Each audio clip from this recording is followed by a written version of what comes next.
Good evening, ladies and gentlemen. It's a beautiful 31st of March, 2025. Come up this episode of the Crusty Canuck podcast, episode 357, Pollsters Creeping and Carney's Credibility. Oh my God, more drama from Pollsters and more of Carney's Blarney getting exposed. Tisk, tisk, tisk. Listener viewing discretion is advised because I will swear, smoke cigarettes, drink coffee, and of course, make fun of the abomination we call leadership here in Canada. Stay tuned, everybody. Back in a bit. Hit it, sweetheart. Because I am hard, you will not like me. Yes, sir. There is no racial bigotry here. Here you are all equally worthless. From Western Canada, this is the Crusty Canuck podcast, a Canadian veteran's point of view on political, social, economic issues, and life. Here's Crusty. That's right, ladies and gentlemen. Welcome back to episode 357 of the Crusty Canuck podcast. I'm your host, Crusty Canuck, and this podcast is also brought to you in part by and supported by the Veterans Freedom Network. That's right, Veterans Freedom Stand 2, and coming soon, Veterans for Freedom TV Stand 2 for that as well. Hi, everybody. Hope you've had a pretty good couple of days. All is well here in beautiful Wainwright, Alberta. Hope you're doing fine. Weather is getting better, and I just shelled something like $500 out for repairs to my truck today. Oh, my God. What a terrible, terrible thing. Yeah, I'm not begging for sympathy here. It just shit happens. The winter was pretty rough on the vehicle, but hey, however, it's been sorted as we speak. Thank God for good credit, eh? Yeah, I wish that worked for the Liberal government. Anyway, like the title card said, Pollsters Creeping and Carney's Credibility. So, friends of mine, Northern Perspective, they had a call about a day and a half ago from a pollster company, probably EKOS. Now, that's the big pollster company that wants to make sure that everything is tickety-boo for the Liberal Party. They've proved a biased. I have some articles here. I'll put in my description to back it up. Needless to say, ladies and gentlemen, I'm going to play a little video from there. I didn't get their permission. My apologies, Ryan and Tony, if you're watching. This was too good to pass up, so I had to use your section there to get this on the go. I had to use that to prove a point here, too, how the pollsters are constantly worrying, how the pollsters are up in arms, and they're basically acting like the CBC. You know what I'm saying? They're acting like the CBC there. So just check my mic here. I'm hearing some crackling sounds. I don't know what it is. Maybe it's the lights in here. However, it's just in light of this election, there's a lot of these pollsters and hipsters and followers of the Carney Blarney regime, the Carney Blarney clan. Okay, yeah, CBC, Carney Blarney clan. Oh, what do you know? Carney Blarney clan. Okay, all the supporters of Mark Carney and his efforts is basically just Trudeau 2.0. And they're stealing Pierre Poilievre's talking points when it comes to housing, when it comes to getting pipelines, infrastructure, what have you. But what I'm going to do is I'm going to queue up a few minutes of their video here. And I want you, my wonderful audience, to really, really listen and just to keep in mind the buffoonery that's happening in Canadian politics today. Okay, I'll cue this up for you, and then you guys decide. Okay, because Ryan and Tanya are good people. They put on a great channel, and they've skyrocketed in views and what have you, too. They've got their little 100,000 subscribers trophy and all that, too. And I'm really proud of them, too. I'm kind of jealous, too. I don't get jealous, but they're doing a very good job, and they're just down-to-earth good people. And I really want you, my wonderful audience, to listen to what they have to say the first few minutes of their video. I'm going to keep the captions on so you can read along. And just think how desperate some of these pollsters really, really are. They kind of sound like the CBC. You know what I mean? They're so desperate for money, and they'll say and do whatever just to hold on to whatever power they have. Anyway, here's Ryan and Tanya from Northern Perspective. We have a surprise for you. So I received a call yesterday evening. I was just trying to sit on the couch and relax and watch some Bob's Burgers with my son. And I received a call on the house phone because, yes, we are old school. We still have a landline. And it was from EKOS Research. So what I did was I recorded from my cell phone what they were asking me on the phone as I typed the buttons. And it's kind of interesting. So as Ryan says, let's take a look. Press star to hear more information about us, and you can press 0 to skip a question. To ensure you receive questions that are relevant to you, please tell us which province or territory you currently live in. Press 1 if you live in the Atlantic region or in the territories. Press 2 for Ontario. Press 3. How much do you trust the federal government in Ottawa to do what is right? Press 1 for almost always. Press 2 for most of the time. Press 3 for some of the time. Press 4 for almost never. Press 9 to repeat this question. If a federal election were held tomorrow, which party would you vote for? Press 1 for Liberal Party. Press 2 for Conservative Party. How did you vote in the most recent federal election held on September 20th, 2021? Press 1 for Did Not Vote. Press 2 for Liberal Party. Press 3 for Conservative Party. Have you received at least one dose of a COVID-19 vaccine? Please listen. Okay, there it is, right there. Okay, the vaccination status. What does that have to do with how you vote? Okay, honestly, what the hell does that have to do with how you vote? Really? Now carry on. Carefully to all options before selecting your answer. Press 1 for yes, 1 or 2 doses. Press 2 for yes, 3 doses or more. Press 3 for no. This was crazy. This was absolutely crazy. Why the heck did they need to know who is vaccinated and who is not vaccinated and how many doses they got to answer a political poll? And here's the answer, folks. Remember, we've talked to you about the fact that these pollsters weight polls because they only get 1,000 or 2,000 responses. So they can't just take 2,000 responses and then say, all right, well, that's it. Well, they weight those responses. And Ryan and Tanya are right, because a lot of these polls, they don't really go for the big fish. They don't stand in the street and actually talk to these people. They might pick random people here and there and then call, like my good friends there, Ryan and Tanya, and asking some really, really stupid questions. When's your jibby jab? Oh my goodness. When's your jibby jab? Oh my God. Oh, what else are you going to do here? Oh, what's going on here? Oh my goodness. What's your jibby jab, right? What's your status here? What's your status there? Did you wipe with your left hand or your right hand? Did you pick your nose today? What'd you do? Did you rub it out in the shower? Not that it's any of your goddamn business. But I think my friends Ryan and Tanya made some good light on this. And you, my wonderful audience, I want you to tell me what you think in the comments about this garbage. Why do pollsters even care about the jibby jab? Okay. It was such a nightmare before when it came to people just getting along during that pandemic. Okay. It was a nightmare before when people took for granted, or took your kindness for granted, and took each other's kindness for granted, for that matter. Okay. So what does it really have to do with anything other than how you vote? And really, what are these pollsters worrying about how you vote? We've had enough crap over the past 9.5 years in regards to this government. And now it's obvious that there's a bias here, because really, when you think about it, it was only the federal Liberals that really, really cared about how many jabs you had, that you're waiting in line to do it, to be a good little soldier, to be a good little citizen, to do your part, citizen, right? So let's self-explanatory, ladies and gentlemen. Again, some people's kids, and it just redefines the statement: crack don't smoke itself. Stay updated and follow Crusty Canuck on Facebook, Twitter, Gab, Telegram, YouTube, and Podbean. Subscribe today and donate at crustycanuck.ca.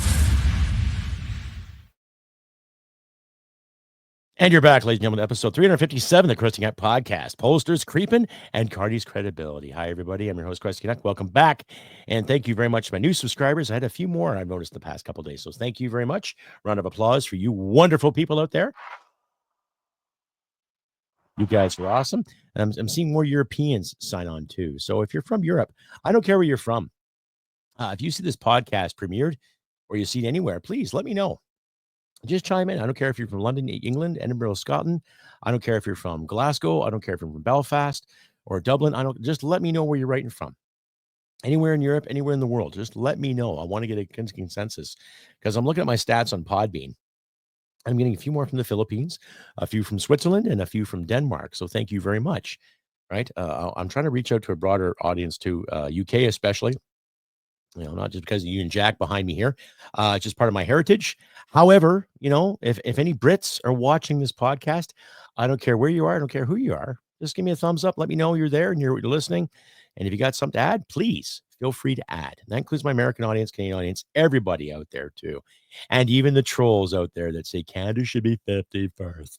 Anyway, carrying on with more of the drama. If you like to hear what you see, click like, subscribe, share this podcast all over your social media platforms. Do not be shy, ladies and gentlemen. Let me know what's on your mind. The next month is going to be dramatic up until the 28th of April. Okay, for those of you who know, we're going through an election right now, and every one of these ass clowns wants to spend more money. Okay, Mark Carney, Blarney Carney, even said today that he was discussing a new liberal housing plan. Now, I'm not going to go into great details. He's basically just plagiarizing. That's the word. I said it, plagiarizing. That he's going to try to create 500,000 homes in a year, which, as far as I understand, almost fucking impossible. Okay, but that's the plan. And there's people out east that are just gobbling it up and buying it for what it is. Oh, he's such a great hero. Oh my goodness. Isn't that just lovely? Hardly. Anyhow, I got a video here from Lauren Gunter there too. And like I said, I'll include all these videos in my description there, ladies and gentlemen. And there's an article from the North National Post, that described the whole biased. So I'll include that in my description as well. You can read at your leisure. Okay, but here's a nice video from Lauren Gunter, senior writer, Canadian Press. He's just an all-around decent guy. He's just down to earth. And I want you, as always, my lovely people, to take it as you will. Submitted for your approval, right? Eat your heart, Rod Serling. But just listen to what he has to say about Mr. Carney's credibility, especially as a leader, even though Mr. Carney said a year ago to Rebel News that he was a banker. He wasn't a politician. Anyway, judge for yourselves. New Liberal leader and Prime Minister Mark Carney seems to like to take credit for things that aren't exactly his. For instance, on Friday, the National Post had an exclusive story claiming that while writing his 1995 dissertation for his PhD at Oxford, Carney lifted at least 10 sections from other authors' work without giving them credit for it, without mentioning their names or putting a footnote in that says, I got this from so-and-so. Now there are the liberal ads that say, Mark Carney helped save Canada during the 2008-2009 global financial crisis. Well, he probably did have some part of that. But as former Prime Minister Stephen Harper, who was in charge of the government at the time, said, he's listened with increasing disbelief as Carney has taken credit for things he had no part of. For instance, Bank of Canada governors, which is what Carney was at the time of the financial crisis, Bank of Canada governors do not do day-to-day management of the federal budget. They don't do day-to-day management of the federal government.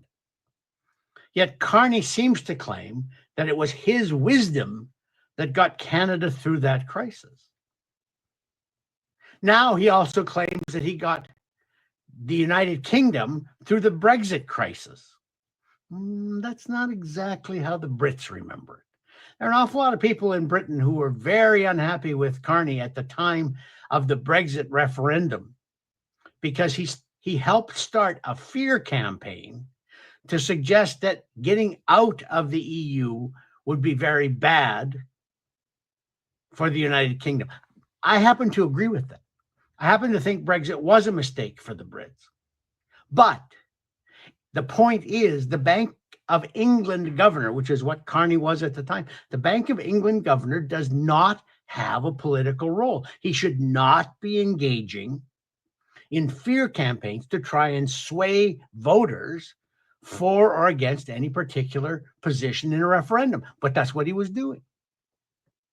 He's also taken credit since he left the Bank of England for the environmental record of Brookfield Asset Management, which was one of the largest investment companies in Canada, and claims particularly to be really big on green initiatives, green alternatives to fossil fuel energies, and on human rights.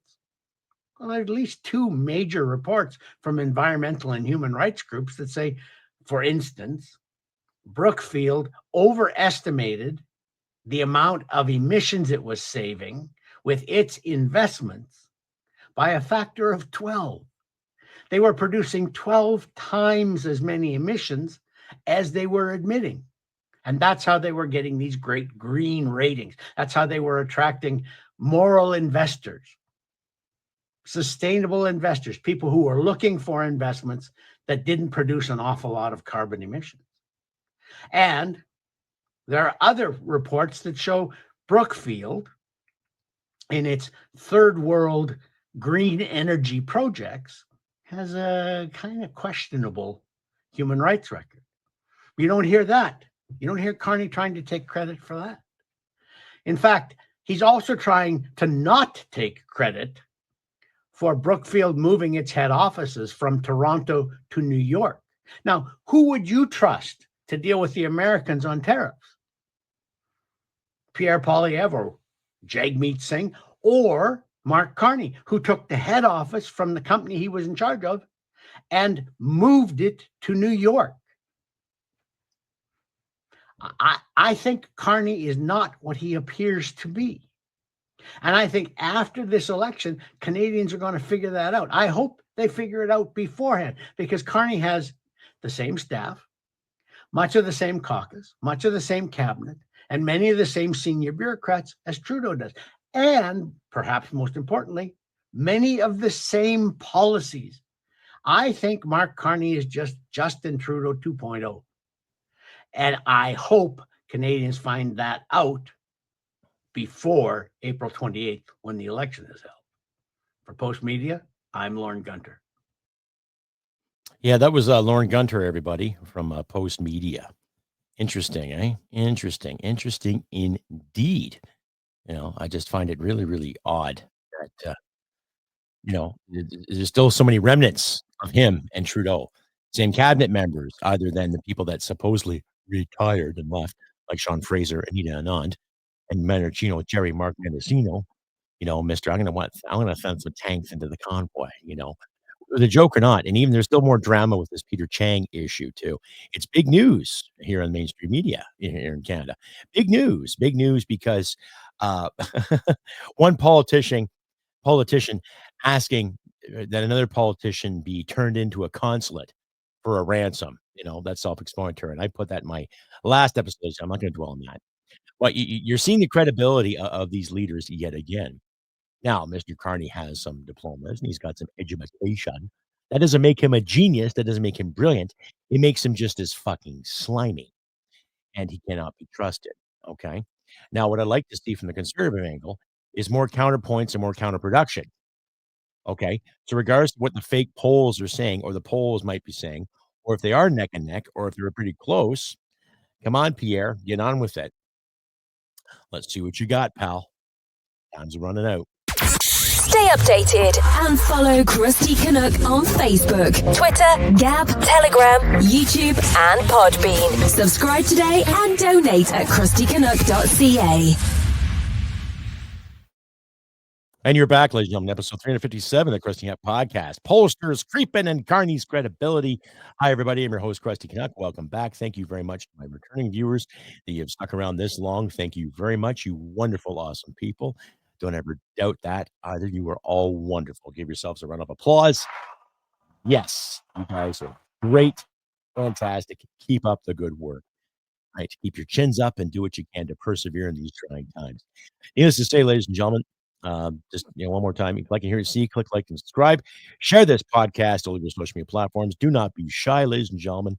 Let me know you're out there too every time you're watching this. Just give me a thumbs up, give me a comment, good and or bad. You control all you want to. But if I deal with any more commies, I'm just gonna snap. That's it. Anyhow, carry on with this episode. So here's another little video that I got from Ledrew. Stephen Ledrew. He used to be the ex-president of the Liberal Party, and he was fired because he said something against trans. Oh my, what's this world coming to if you can't speak your mind against trans or anything? Oh, Anyhow, he's got a pretty good little show he does. It's called the 3 Minutes, basically. They'll do a 3-minute interview, and he'll be talking to a Catherine Swift. She's in charge of, oh, I can't even remember what she's in charge of. Anyhow, ladies and gentlemen, I will put this on for you. You guys listen at your leisure, okay? Because when we have all this crap worrying about Donald Trump this, Trump that, Trump, orange man bad, bad, orange man bad, fire bad. We get it, okay? Now, what he's doing with the whole tariff issue, it may be unfair, it may be fair. The way I look at it, it's not fair for Canada, but in the same sense too, what we have for leadership right now, as Mr. Lorne Gunter said, is just a repeat of the past 9 years. And as far as I'm concerned, the federal Liberals have caused all this shit we are seeing right now. And what are they doing about it? Well, they wave the maple leaf now. They put on the Team Canada jersey and go elbows up. Well, that's really sticking it to them, right? People are vandalizing Tesla because of Elon Musk's association with the government. How are you going to hurt the man by doing that? What kind of protest are you doing by destroying someone else's property? You might tarnish the name a bit, but he doesn't own those buildings that you're destroying. He doesn't own those vehicles you're destroying. You already bought and paid for by the business to sell them to the general public, right? So you think you're fighting a good fight? You're just being a bunch of dicks, right? You're not looking after Canadiana. You just want to have a professional grievance because you don't want to follow your own initiative or use your own gutso to figure shit out. That's just me, though. Anyway, here's Stephen LeDrew in his 3-minute interview. And submitted for your approval, like every other video I submit. And I'll put this in my description too, ladies and gentlemen, for you to follow at your own leisure, per se. And it's just it's just amazing, right? Here's somebody who's got a business background, and she nails it on the head, basically. Right? Nails it on the head for what it is. So please listen carefully and use your own judgment. And for the life of me, I can never remember the name of your organization. What is it? Coalition of Concerned Manufacturers and Businesses of Canada, CCMBC. Manufacturers and Businesses is the name of the game today because I've often said that Trump could be the best thing happening to Canada, not because of tariffs, but he is forcing Canadians, government, get rid of interprovincial tariffs, government to say, okay, we can have pipelines, and businesses to say, we can do things that before we should buy from the States. Canadian business, can it respond positively? Yeah, and I totally agree.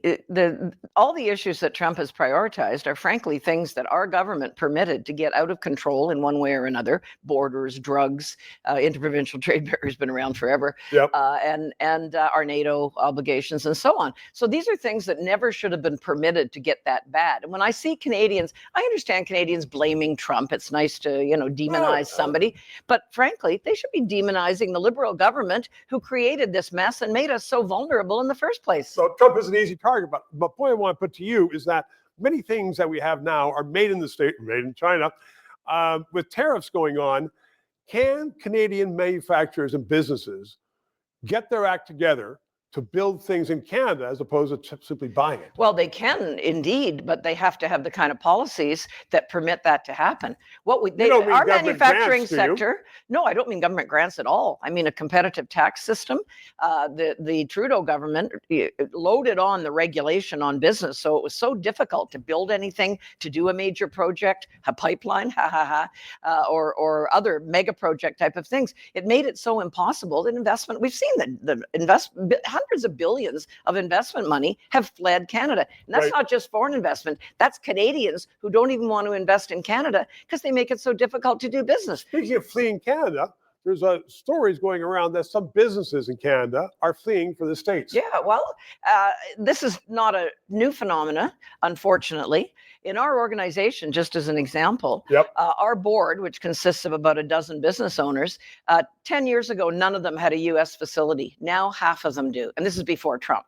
So we have made, because we've made our business, it's taxation, regulation, overbearing government, squeezing out the private sector, a lot of reasons. They were already looking south. And of course, the Trump factor just was a catalyst to speed that up. Some of our members who still have plants in Canada, but they also have plants in the US, they're hearing from businesses that are currently only located in Canada and saying, gee, have you got any extra capacity that we could come down and maybe tag on to your factory or whatever? Oh yeah, No, this is not So good for that's the Canada. antithesis, though, of what people were hoping, that maybe there'd be greater a renewal of business manufacturing in Canada. But well, we want that to happen. But again, we have to have government policies. All this green junk that increase the cost for everybody, and it looks like Carney's going to continue.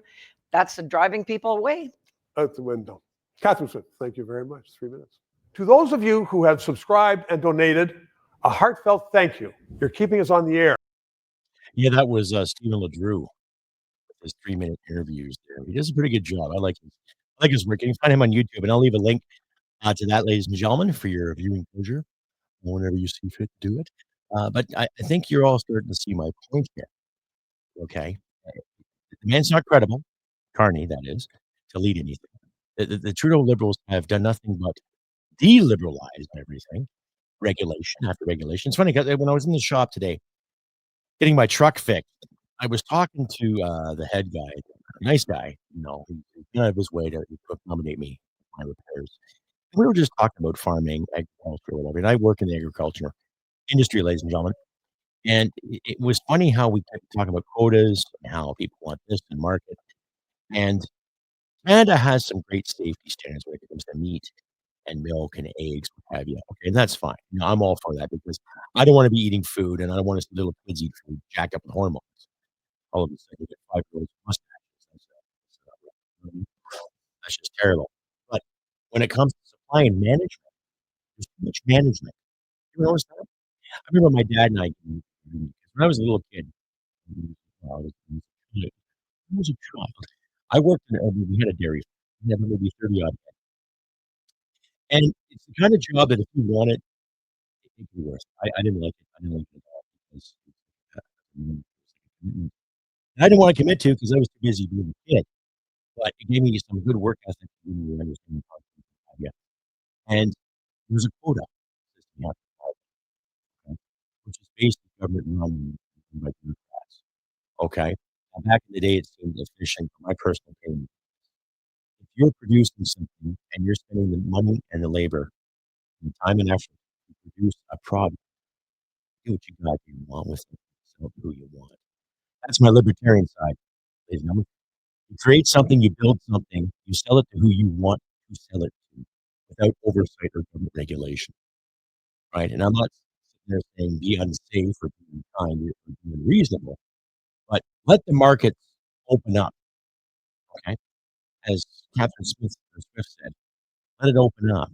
Get rid of these regulations. We got too many regulations in this country. And this election will prove it. You'll see out of the where we're coming, people love the big government and love the bureaucracy. You got to pay those people. Where do those people get the money? From the taxpayers, right? So if you deregulate certain things and you open up the floodgates of business and free market, you'll have more revenue coming in. You'll have more prosperity. Oh, new free markets. Oh, I love it. Please tell me some more. Open up the floodgates. Get rid of the regulations. Free markets. Wouldn't that be nice, right? But hey, who am I to criticize? I've been around 50 plus years, and I've seen governments come and go, and I've seen bullshit fly and hit people in the faces. But let's look at this election and try to realize that the bullshit should hit the bullshit, not the people that raise the polls and raise the money. Anyway, that's all I'm going to say for that, ladies and gentlemen. I have been Crusty Canuck on the 31st of March. I wish good things for you all out there, as always. Do your thing. Be good to yourself. Be good to your friends, your neighbors, your loved ones. The weather is changing. We still got a couple inches of snow out there. That kind of wet. So if you're cross country skiing, you might have flat spaces to go into. It's the to do. Taking a chance to do that, but I'm still out there taking advantage of it while you still can. Tomorrow was April Fool's. So the federal government gives themselves a raise or wisdom that. And I'm like, MPs get a raise. Carbon tax apparently goes up again because Mr. Carney, if he gesture that he even signed that piece of paper in Parliament, didn't have a leg to stand on because he didn't vote up. So you might pay some more pump tomorrow, maybe not. Who knows? But keep your wits about you. Try to be sane and civil, and just try to be calm, cool, and collected. Like so, and a special shout out there once again to Chuck and Karen out of Jefferson City, and Natalia out of San Diego, Mark out of Los Angeles, and the other Mark out of Colorado. So thank you very much, you lovely people. Thank you. Not to mention my other Canadian listeners too that weigh in and say hello. So when this premieres, please give me a thumbs up, give me a comment, and let me know where you are writing from, ladies and gentlemen. All the Canadians that I see every episode, you don't have to keep reading it. You know, there's usually people that do much. And just don't be shy, ladies and gentlemen. Just let me know. It just helps me in understanding the algorithm and how people are relating, how people are watching, and when they're watching. Anyhow, like I said, I'm in Crusty, Canuck. It's beautiful. 31st of March. Last day of March, always April Fools. More money going out. It doesn't belong to the government. Hopefully, it'll come back on the 28th when we have a new prime minister, and things will probably get done. Probably Wednesday or Thursday for another vid to the fly or another full-fledged Crusty Canuck episode. Anyway, people stay tuned. You can find my updates on the community page here on YouTube and on Facebook. You can also find me on Instagram. And you can see the little red line under here. You can find my podcast. So don't be shy. Check out the podcast, download it, click like, subscribe, all that stuff. Like I say, be good to your friends, yourselves, and your loved ones. Keep your chins up. We shall persevere. And like I always say, ladies and gentlemen, humanity and merit wins the day. Take care, and I'll see you next time. Bye for now. Hit it, sweetheart. Because I am hard, you will not like me. Yes, sir. There is no racial bigotry here. Here you are all equally worthless. This has been another episode of the Crusty Canuck podcast. Stay sane and thank you for listening. From Western Canada, this is the Crusty Canuck podcast.